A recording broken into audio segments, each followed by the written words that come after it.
Sabi nga nila, di ba, kung meron ka namang pambayad at meron kang ayaw sa katawan o sa mukha mo, tapos namatay ka na hindi ka sumaya dahil hindi mo napaayos, kasalanan mo na yon. The only one megastar Sharon Cuneta sumailalim sa surgery kaya naman pala bongga ang pagpayat nito.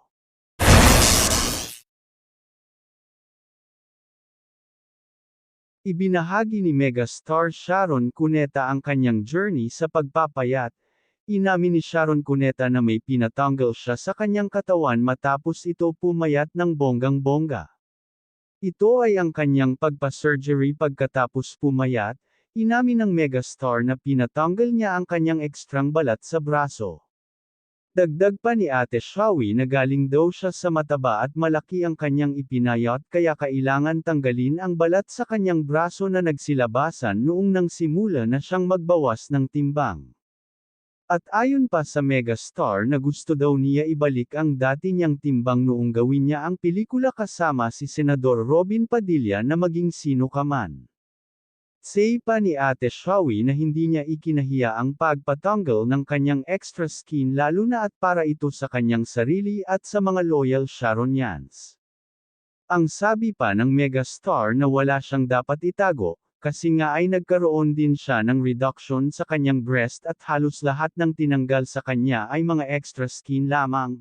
So walang rason para itago o ikahiya. Ito ang pahayag ni Sharon Cuneta sa nakaraang press con ng Dear Heart para sa concert nila ni Gabby Concepcion. Sayang naman yung nagpapayat ako, tapos di ko pwede mag-tank top.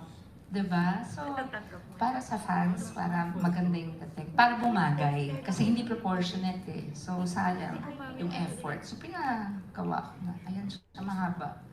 Pero tago naman. Nice. Yeah. But I'm not like encouraging people.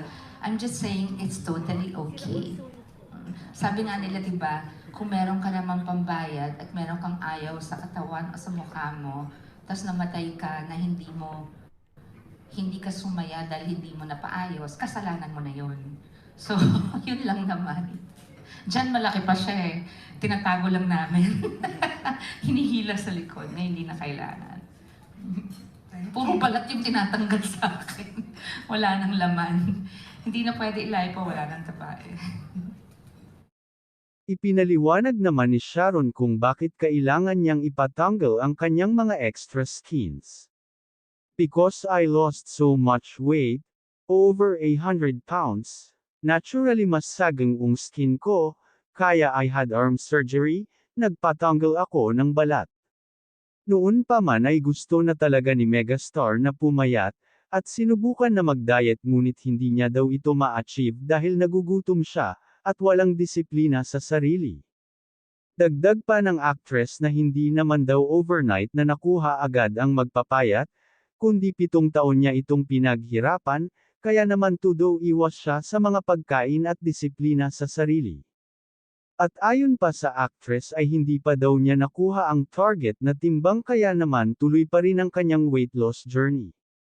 Sa October 27 nagaganapin ang kanilang Dear Heart concert kasama ang ex-husband nito na si Gabby Concepcion, at excited na rin ang kanilang anak na si Casey Concepcion sa kanilang pagsasamang muli, at ayon pa kay Casey na hindi niya inaasahan na mangyayari pa ito dahil nga sa tagal na panahon nang hindi na sila nagkikita at nagsasama.